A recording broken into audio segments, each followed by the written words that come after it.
Hello, everybody. What's up? It's Donnie Crashbows. Welcome to the Unknown for the Most Likely. Today, we have a special guest, Luced Trip, from Luced Trip Music. He also is known as Chandler Dewick. He's been on such shows as Corner Gas and If You Blink, You'll Miss It. He was also in Just Friends. He's also been in such local productions out in Swift Current and stuff, and made some really unknown movies. So if you haven't heard of them, definitely go hit them up if you want to watch one of the movies. Can you hear me? I can hear you. Can you hear me? That's literally every beginning of this podcast, every episode. Eh, like, say hello to everybody. Hi. What's up, So everybody? basically, this is going to be a different kind of like show, like every other show. We've been talking to a lot of stuff. I guess I would say I've been, finding interesting for music, but I like to introduce. Interview friends. I've interviewed Dave already. I've interviewed Christian from Remedy Music, and I've been really wanting to have this interview with you for a while. It's really exciting right now. So thank you for coming on the podcast today. Hey, man. Thanks for having me. And sorry it's taken so long. It's been a long time coming, but yeah, just been like a lot going on with both of us. And Yeah, then I was like, you know what? I think it's time. it's finally time. Um, I was basically always like kind of like wondering, was there something you had before the Lucid Trip name? Like before you actually it was Lucid or Lucid, it was Luced after. But what was before? Did you have any other different names you came up with? That's a good question. In the beginning, I really didn't know what to call myself, and I was kind of like ghost writing almost. Like I was writing for my friends' music and being like, "What's up, Alyssa? Thanks for joining in." I was writing for my friend's music basically, and I would like record my buddy Zach, who goes by Busy now, and I would record him in the basement, and I started writing, but I didn't really like have that like a name. Like I wanted to call myself like there was like I don't know. It was so weird. I was like I'll go by like Chan or like Chandler or like whatever. Like I wasn't really creative about the name that I wanted. And Zach was like I think one of the first times he heard me rap, he was like, "Whoa, man! Like we gotta give you a name and like so that you can actually like put some stuff out because like you're not just gonna be Chandler." And I was like, "Whoa!" Like I don't know, like what would you call me? So like we kind of bounced back and forth. I don't even honestly remember, but he came up with Lucid Trip, and that kind of just stuck. Like yeah, I don't think I even ever had any other name than that. Chandler. I mean, it honestly seems like really like easy. Like a lot of people nowadays who actually just like have one name and then it's just like the rest it says itself. While there's just Dave and everybody else, there is another Just Dave out there, but it's not the same Just Dave what we have in Saskatchewan here. Yeah, yeah. Um, so before, like literally, that's interesting because Chandler, I don't think would be really. It doesn't fit for like a rapper name, and if anybody does that, I think it's just kind of like they're trying to be quirky. Yeah, yeah, yeah. Yeah. But yeah, you've always been a part of. You've always had talent and stuff like that, and it wasn't just like hip hop that started. You did some bit parts in the past. And it was I think was it your first one, Corner Gas, or That would have been my second official role. So the first TV role that I had, well, TV and movie role that I had was in the movie Just Friends, and it's like a quick little like extra thing. Like I'm yeah, literally on the screen for like just a split. Like if you pause it at the right moment, you can see me. but I'm just a kid. I remember shooting that in Regina, and it took all day at Cornwall Center. I used to do auditions though for like SaskTel commercials, all that kind of stuff. And I didn't really get any of the commercials, but my brother got a commercial for the Rough Riders. So he did like a Rough Riders commercial with my dad, and because like we got into the auditions and acting because my dad was actually doing acting full time. Like he was doing auditions all the time. He so like his agent was like, yeah, we want to meet your kids and see what they can do. So I remember just being like fucking probably 12. I think I was around 10 or 11 when I did my first audition, and it was so strange. Like it was just like I didn't know what I was doing. I felt like I wanted to do it, but I was like kind of just going with what everyone told me to do. They're like just like read your part and like play your role kind of thing. It was really fun. But when I finally got the audition for Corner Gas, man, that was like I knew I wanted to be on the show because like I already watched it. It was like a big thing here in Saskatchewan. Like you go around to small towns and people would talk about Corner Gas. You could buy the merch at Co-op and stuff. You know what I mean? Like it was cool. Like it had this like it made me want to do it. And when I got it, I fucking freaked right out. I was like, no way. Like I'm gonna be on a show that people actually watch and people around me are gonna know about it. Eventually, yeah. So we did that, and it was super cool to like be treated like an actual actor because like I got like a green room where I could like hang out with like food, and the makeup person came and did your makeup, and like it was it was so weird, man. I was like, this is a different lifestyle. It must be really different, yeah. Um, yeah, no, that episode, if anybody's watched it and stuff, it's called Meatwave, season 3. Definitely go watch it. Great, funny stuff. Um, but your dad's also a good is an actor too, and he's had some awesome roles, which is also more Saskatchewan-based type of stuff. He was in Wolf Cop and Wolf Cop 2. Yep. And yeah, he played a cop. Like you knew about you knew when he was when was he were like shooting these, and like you knew about this when he was shooting it or anything? Yeah, that so like I remember him going to film Wolf Cop and stuff. I also I remember when he did Little Mosque on the Prairie. That's like Okay. another Saskatchewan show. Some people are into. But yeah, like I remember him going and shooting, and I'd be like, "So can I see it like next week? Can I watch it?" And he's like, "No, like you can't watch it for like another year." And I'm like, "What?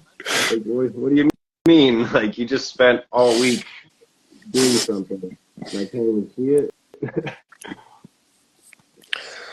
Yeah, so basically after that, like I heard you actually this is part where you actually with Swift Current and you started doing movies in Swift Current with a cool production. Um and there were a couple and there were in the movies you were in 2 movies, correct? Two I had acting roles in, and a couple of them I kind of like played a hand in. Like I would like help uh, with I would like do behind the scenes help and stuff with a few of them. So Dead Prairies Productions, shout out to Devin Oman for doing what he does. His stuff, amazing stuff, guys. Go follow Dead Prairies Productions on Absolutely. everything. He's so talented, and so the one that my biggest role that I had with Dead Prairies was B Squad, and I actually played Devin Oman as as a character. Like I played him. Um, doing a movie about his own movies. So like he really wrote this interesting story about his own creations coming to life and trying to kill him and his friend. So when Corey and I got the parts for that, we really just like we just put our own little bit of comedy take on it because we're both like pretty silly, but we Mm-hmm. also like I pretty much I knew Devin for a long time, so I tried to like act as if I was him, but I also know that we look quite different. I have longer hair and whatever, but I think I did a good job, and I think it was a lot of fun doing it, and I I loved making that movie. It was so fun. Like first time I ever been covered in fake blood from fucking like head to Yeah. toe. Like I was covered in it. Yeah. Yeah. Was that in between your time starting as a musician, or was that before? Yeah, okay. So that was during the time, because I started with music before I ever really got into anything. Like Mm-hmm. I was thinking about doing music when I did Corner Gas, but I didn't get there yet. So I guess acting started before with Corner Gas, but then it took like a break, right? Like everything just kind of like went Mm-hmm. through a lull where I didn't get any roles and I didn't have my own agent, which I never have really. It's always been my dad's agent. So after he didn't have his agent getting him roles, we didn't have it either. So I was basically finding more time to put my effort into music, and I went like I went through a couple of phases where I really wanted to get a guitar again and all that stuff because before ever rapping, like I would teach myself guitar and I would learn how to play like keyboard stuff and like yeah. So I was always into the tune of music and just had that, you know, just kind of like a part of me. But I went from acting to music to acting and then back to music. It's always been there, you know. Mm-hmm. So, Well, basically, with being Lucid Trip, and like as soon as we did find, it was awesome. We found you 2019, 2018, and you were just doing your lemon stuff and whatnot. What has changed over time, and what do you think about your writing process nowadays, and what's so much more different and personal than back then? oh man. Oh, that was a fun time. So yeah, that would have been um shortly after doing my movies with Dead Prairies actually. Okay. I started writing the song Lemons and other songs like Convertible Turtleneck, I believe it's called.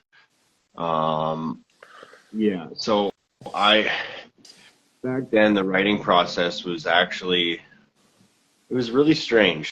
Like I have a hard time remembering because I'm a lot more like sober off the weed now and stuff. Mm-hmm. So when when I look back, I was pretty fogged up. It was I'll be honest, I was pretty depressed and kind of just like covering my feelings and then just like making songs to like make myself feel better and didn't really care like as much. Like I would just do it and I was like, whatever. Like I would say whatever and just be like, yeah, that's just how it is, man. Like that's rap music. I can say whatever I want. And like it was really so when I look back at that, I'm like, that was a little bit of arrogance, honestly, because I wasn't being as honest with myself as I should have been. Mm-hmm. And like I was utilizing my talent, but I wasn't really allowing myself to to express properly. Like, so, um, yeah, compared to now, it's more of like just a really honest expression of poetry now. Like I've always wrote it as poetry, almost like in four for Mm-hmm. lines, how I write it. But now it's more like, now I'm starting to tell stories and like really go into like how I feel and what I've been through. And I feel like I wasn't really able to talk about it before, and now, like in my new song, Get It Right, I kind of explained like how I used to be lost in being messed up just so that I could feel better, and that's super honest and it's super true. It's a And beautiful song. yeah, yeah, like I thank you. It was that one I debated on even finishing because I was like, okay, cool. Like if you don't really know me, you're probably like, oh yeah, that sounds dope. You know, that sounds cool. But like if you know me as a person, you're probably like, oh shit, like he's actually telling the truth. Like that's, like, all right. So it was tough, but I honestly feel like more of my music is going to be a lot more honest now, and I've kind of broken through that wall of wanting to hide how I really feel because I've kind of gotten more true with my emotions and more true with just trying to enjoy life for how we should, like it's a beautiful thing and there's so much up and down, but there's also it's all to be grateful for. So yeah. Yeah, it's awesome. Yeah, man. All new music is on Spotify. You can all check it out. Yeah, definitely get it right. Is I get I love the message about it. I really felt that it was kind of one of those things where it's just like you were talking about, like being so faded during when you were writing back then and stuff like that. You really were doing shit that was clear. But you feel so much more, you see clearer now, which is amazing. And I'm really happy for you and stuff like that. Like a lot of, we've always had a lot of struggles like with substance or like stuff like, smoking weed, smoking cigarettes, smoking poppers and stuff like that. Sometimes like that could help us out, be high and stuff, but it's better to be sober, to see clearer. Yeah. Yeah, I'm really just I'm pretty I'm just like I'm really thankful that I got to get through where I was because now I can really just like I'm not saying like I'm perfect or I'm any better at all. I'm just like I feel better as a person doing this because now sharing the positive message, I feel like if people want to talk about what they're going through, like it's like okay, I get it. Like Hmm. I totally I have that like empathy for that type of person who's just been through the shit. So Yeah. um, yeah, like it's nothing to be ashamed of. We all have our shit. So um, and like it's corny, but music totally saves you. Like it does. Like It I does. think yeah, like music definitely saves the person. If you find what you need and it's there, man. Like whatever you need, it's there in music. It's It's so always beautiful. It is. I honestly, I'm gonna share a little moment.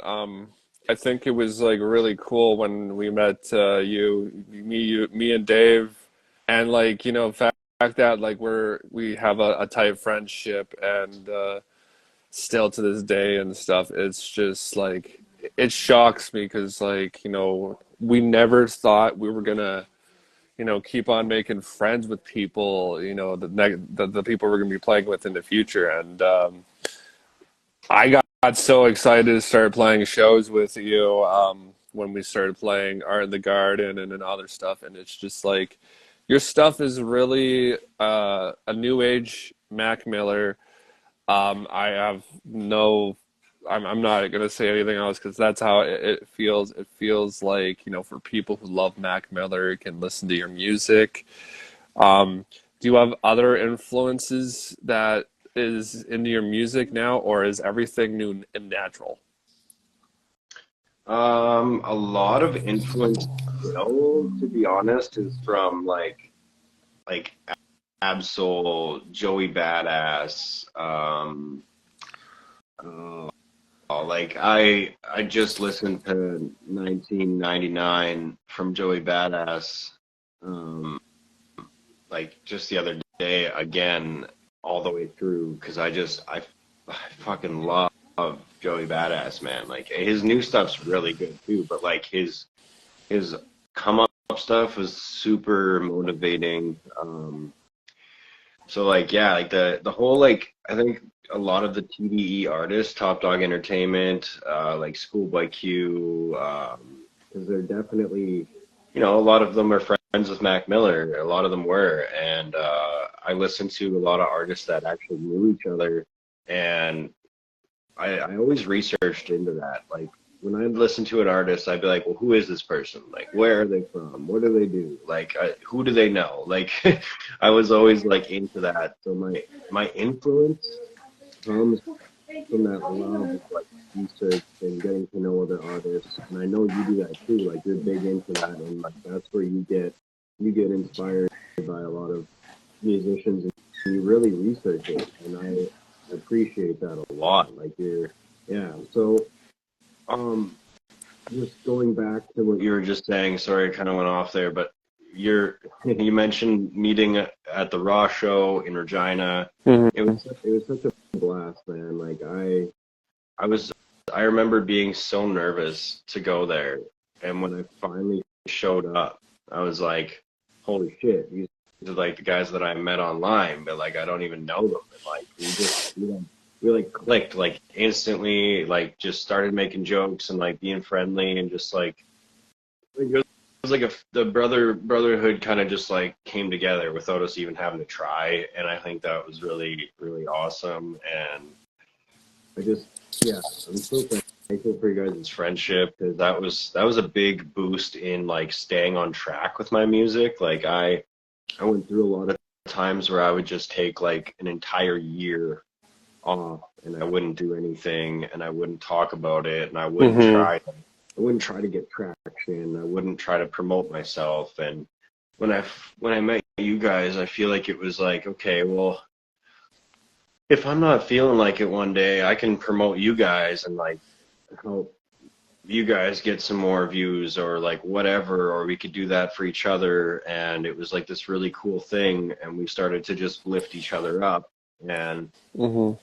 so, yeah, when we came together as a group and started doing things, I loved it. Like, and it's always been really uh, special to me having such a cool music group. Like, and I still think of us as a group because like we each have something to offer, but we also do it individually, and like we do such a good job of it. And I think you're such a talented upcoming beat maker. Thank you. Like you're growing so much all the time, and just like when people fucking see that, they're like, "Whoa, man! Like who is this?" And it's so fresh and it's so different, and like it's yeah.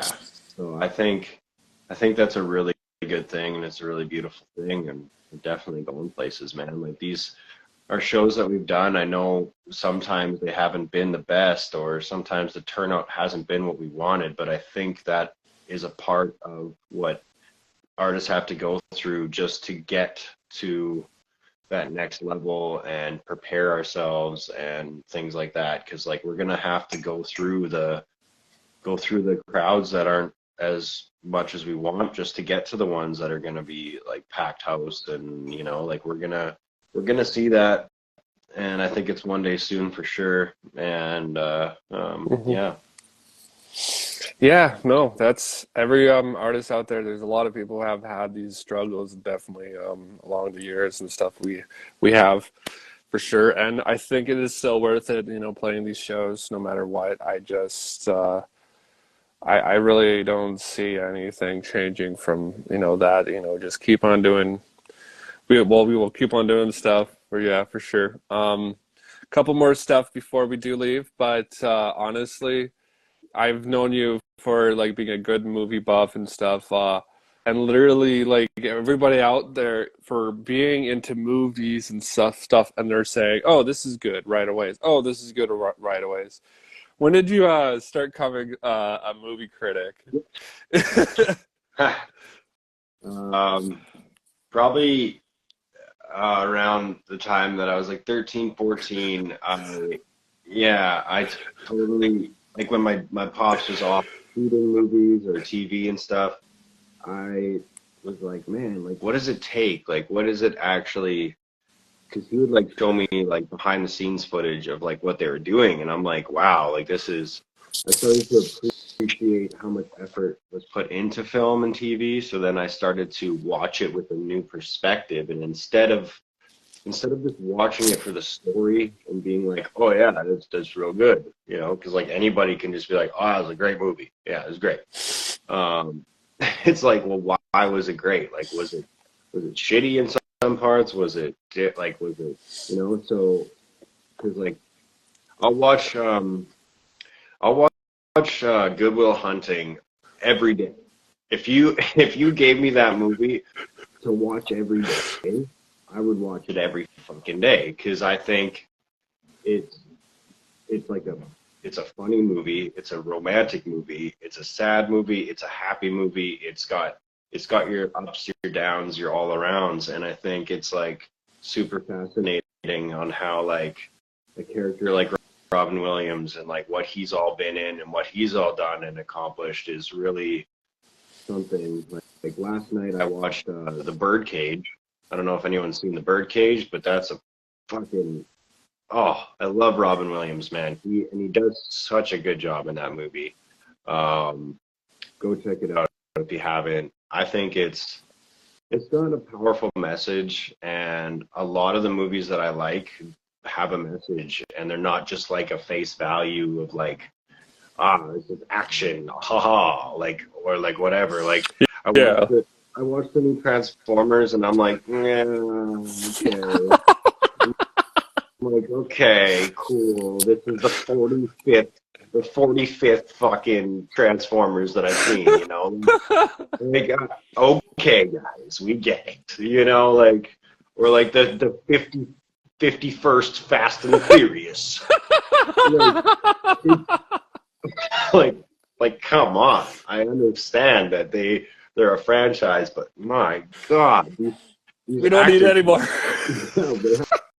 these actors have potential, and like the acting potential is being spoiled by like overdoneness and repetitive adding to stories. And yeah, sequels are cool, but like not every sequel is cool, man. Like we gotta find a balance, you know, like this.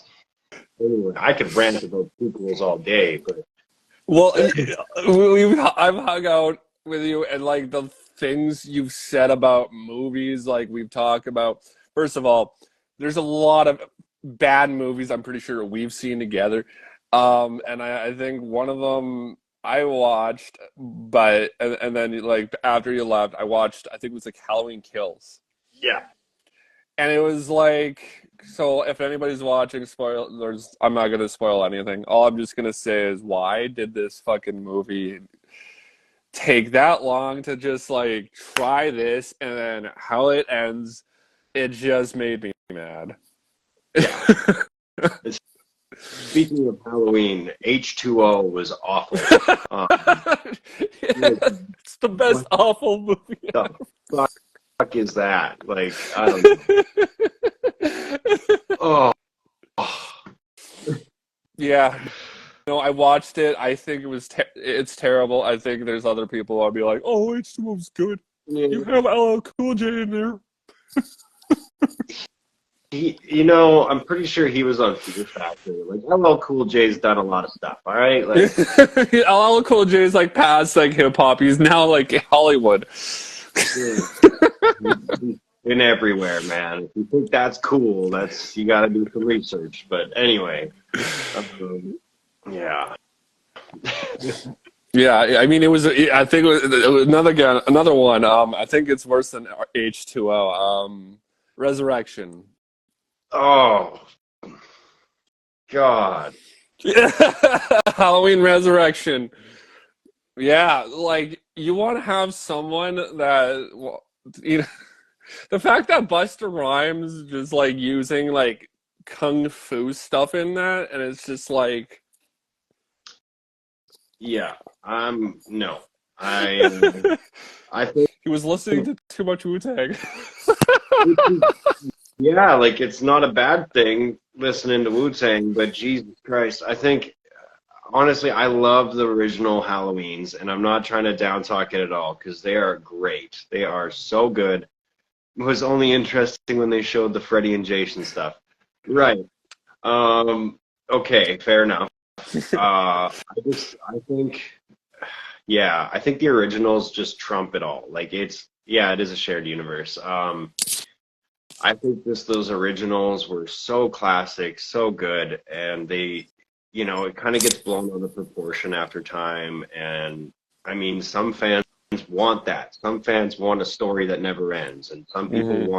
some people want 100 sequels. But I just, personally, and you don't have to agree, but I'm an original kind of guy. Like you gave me the originals, awesome. What else can you do that has fresh originality? Like, you know? So, Hmm. yeah. Well, yep, that's pretty much just not enough to say about the movie universe lately. It's been, you know, tooting its own horn way too much, and too many fucking sequels for much movies and stuff, such as like Terrifier. We have a third one coming out and stuff, and people are Really? either liking it or hating it. There's a I think third one?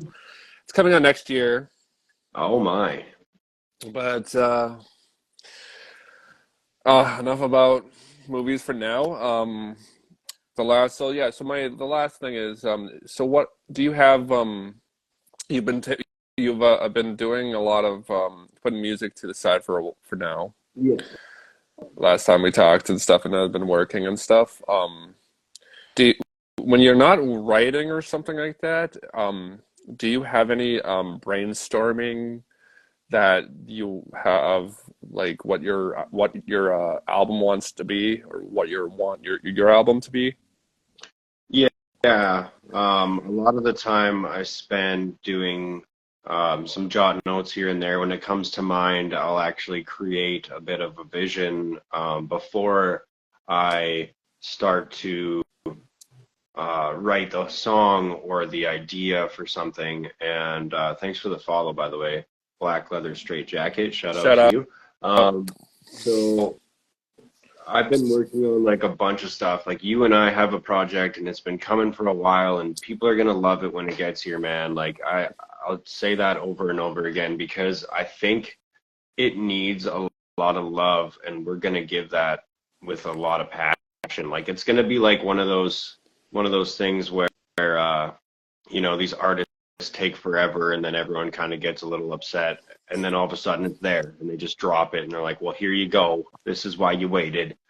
Um, Hmm. and we're going to drop a bomb on them with ours. And I have been working on my first, like I've been making music for 13 years and I've never really released a full single project of my own. And there's a reason for that.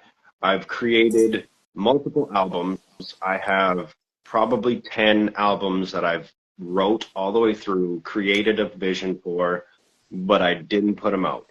And the reason being is because I truly need to feel like 100% comfortable in that project. And I need to know that what I'm going to put out to the audience is worth their time. And that's why I release singles when I do, because when I Hmm. feel like it's worth it, I'll put it out there and be like, okay, here's here's Peace and Love, and I felt like Peace and Love needed to be out when it did, and Love a Lot. I'm going through a new love in my life. Like I found the love of my life, and it's been the best time ever, just falling in love and being honest and being, you know, just being a human. And so I wrote Love a Lot because that's how I felt.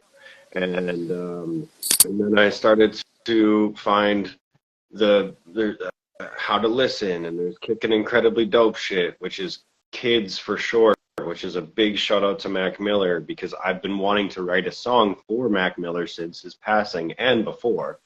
But I was like, okay, now is the time. Like, we've given him time to rest, and now we need to pay homage and show that love.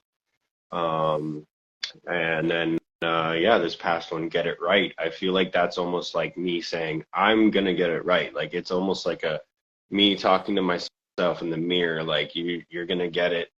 You just got to keep working on it. And that's a message that I always like to share is like, we're never going to be 100% perfect. We're never going to be where we want to be totally, but we can get there by taking those steps to just try a little bit more each day. So yeah. Yeah, it's a very positive message for anybody out there who really needs some motivation and stuff. Honestly, listen to Luced Trip's music. You can find it on Spotify, Apple Music. You can find it on YouTube. He also has a YouTube channel. You can check out the video. It was definitely made. It was made by him. It was honestly, everybody might have like say, "Oh, it's just made by stuff like, you know, on a phone or whatever," but literally, like that's all. I think it was a really impressive thing, and everybody starts somewhere, right? Yeah, like I wanted it to be a genuine, like just classic feel. Like I wanted that song in this like to feel like an old Mac Miller song. Like if you watch Mac Miller's old videos Yeah. where they have like in the second verse of Get It Right, I have like the color outlining my body and it follows my body as it moves. That's actually from one of Mac Miller's songs with Casey Veggies, and he has that effect, that edit Yeah. is actually part of those scenes. So I wanted to kind of like showcase that in a new age sense where it's like, okay, this can still be cool because like I filmed it all within like an hour. Like I literally did like 3 shots of each verse, picked my favorite one, and then put it together real quick. And I came up with it on the spot. And I feel like that was genuine and something that like, yeah, I could have planned it and took time and hired someone to film me and went to different places and wore different outfits, but I was like, no, like I'm gonna do something just straight You're a from very do-it-yourself kind of person. yeah, like from me to you, here's a video. Mm-hmm. There you go. Mm-hmm. And you know, It's a very, very genuine video. Honestly, go check it out. If anybody needs some definitely motivation, go check out the video, listen to the song. Yeah. Honestly, I am shocked that we took this long, but it's been a really beautiful episode. Thank you for coming on the show today. You heard the man. We will be definitely working on some stuff in the future. More episodes coming in the future of Unknown for the most likely, but also there might be a little bit of time due to recording and all that stuff. But we'll definitely update y'all, letting you know when the next guest is. Yeah, thank you very much, dude. thank you for having me on Unmost for the Unlikely. I'm just kidding. Unknown for the Most Likely, everybody. Shout out to this guy right here, Bone Crate Man. It's good to see you. It's good to chat with you. Yeah, man, go follow him and if you haven't, and check out his stuff. You know, just show some love, and he's Saskatchewan talent, man. It's here, and Saskatchewan. yes, sir. All right, well, I appreciate the time, and thank you everybody for tuning in. I am Luced Trip. All right, peace out, and have a good day. Hey, man, peace and love to you, dude. Take care.